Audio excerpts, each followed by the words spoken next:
घर जाकर धर्मपाल अपनी पत्नी से आज के दुखद हादसे के बारे में दुखी मन से बताता है। अरे भाग्यवान, हमारे साथ ये क्या हो गया। हम तो पल भर में बर्बाद हो गए। पूरा कारोबार, जमीन, सब कुछ छिन गया। अब तो बस ये घर ही बचा हुआ है। मुझे पता है ये सब भगवान हमारे बुरे कर्मों का फल दिया है हमको। ये जी, आप ऐसे मायूस मत हो, कुछ रास्ता होगा। हम ऐसे कैसे बर्बाद हो गए। और हाँ, आप तो वो दूसरे गांव के जमींदार के साथ व्यापार करते थे ना, उनसे मदद मांगिए ना, वो तो कुछ मदद कर देगा। अरे कैसी मदद माँ, वो आदमी मदद करेगा। अरे मदद छोड़ो, उसने हमारे चावल के मिल की जमीन को भी हड़प लिया। अरे ये क्या कह रहा है तू। अगर किसी से मदद नहीं मिला तो हम क्या करेंगे इस मुसीबत के घड़ी में। छोड़ो भाग्यवान, जो हुआ है वो सब अपने ही बुरे कर्मों का नतीजा है। तुम खुद ही सोचो, हमने मेरी दोनों भतीजियों को कितना दुख दिया है, उसी का पाप लगाए हमें। हाँ माँ, बाबूजी बिल्कुल सही कह रहे हैं। हमने पाप किया है, हमें अब इसी दुनिया में पापों का फल भुगतना पड़ेगा। पता नहीं बिना पैसों के अब ये घर कैसे चलेगा। हाँ कमल बेटा, तू सही बोल रहा है। अब हम ये घर कैसे चलाएंगे। हमें तो गांव में कोई मदद भी नहीं करेगा। ज्योति और मीरा के ऊपर किए अन्याय के लिए गांव वाले भी हमसे नाराज हैं। ऐसे तो हम सड़क पर आ जाएंगे। ये सब बात करके तीनों बहुत उदास हो जाते हैं और तभी इस उदासी भरे माहौल में विमला बोल पड़ती है। ये जी, मेरे मन में एक विचार आया है।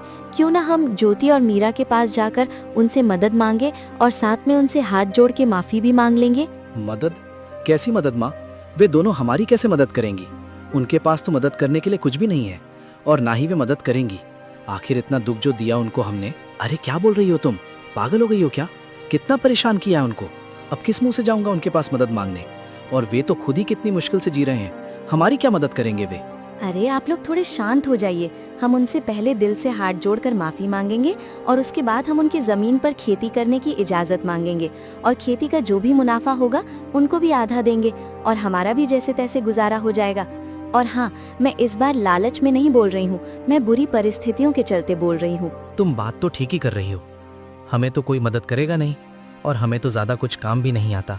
बस थोड़ा खेती बाड़ी जानता हूँ मैं, और अगर वे लोग मदद के लिए मन जाएं तो कमल भी मेरी खेती में मदद कर देगा। हाँ बाबूजी, मैं करूँगा मदद। चलिए बात करने जाते हैं उनसे, और अगर वे मदद नहीं भी करें तो कम से कम माफ़ी की उम्मीद तो रख ही सकते हैं। ये बोल के तीनों ज्योति और मीरा के घर पहुँचे। चाचा जी, आप लोग अब यहाँ क्या लेने आए हो? चाची, हमारा चावल के मिल पे आग लग गई है, हम तो पूरा बर्बाद हो गए। हाँ, मुझे पता चला आपके बारे में और मुझे इस बात का खेद है, लेकिन आप हमारे पास क्यों आए हो? क्या आपको लगता है कि आग हमने लगाया है? नहीं ज्योति, तू हमें गलत समझ रही है। हम तो तुम दोनों से माफी और मदद की आस ले आए हैं। मदद? कैसी मदद चाची? क्या मदद चाहिए आपको? हम तो खुद ही जैसे तैसे जी रहे हैं और आप किस हक से मदद मांग रहे हो? हम हैं ही कौन आप लोगों के? बिमला ने गिड़गिड़ाते हुए ज्योति और मीरा को सब कुछ बताया और ये सब बात होते समय धर्मपाल और कमल शर्मा से अपनी सिर झुका लिया था। मीरा बिमला की बात सुन के बोली, हम मदद करेंगे चाची, जो हुआ सो हुआ।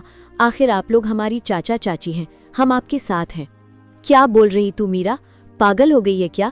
भूल गई कितना दुख दिया है इन लोगों ने हमें, और हमारे बुरे समय में ये लोग कहाँ थे? अब क्यों मदद करेंगे हम इनकी? ऐसे मत बोलो दीदी, आज माँ बाबूजी होते तो वे भी इन मुसीबत में इनकी मदद करते। और माँ बाबूजी कहा करते थे कि माफ़ी बहुत बड़ी जीत है और माफ़ करने वाला ही असली विजेता है। फिर भी मीरा, मैं इन लोगों की करतूत नहीं भूलूंगी। मैं मदद करने के लिए तैयार नहीं हूँ। दीदी, आपको मेरी कसम, कृपया आप उनकी मदद कर दीजिए। और वैसे भी इनको हमारी ज़मीन पर खेती करने देंगे तो हमारी भी बहुत मदद होगी और हम आगे से हंसी खुशी एक साथ रह पाएंगे। मान जाओ ना दीदी, मुझे माँ बाबूजी की कमी बहुत खलती है। इनके साथ होने से मुझे अच्छा लगेगा। ज्योति मीरा का मासूम चेहरा देख उसके खातिर मान जाती है और धर्मपाल, बिमला और कमल ने भी हाथ जोड़कर दोनों से माफ़ी मांगते हैं और वादा करते हैं कि आगे से कभी भी उनका बुरा नहीं सोचेंगे।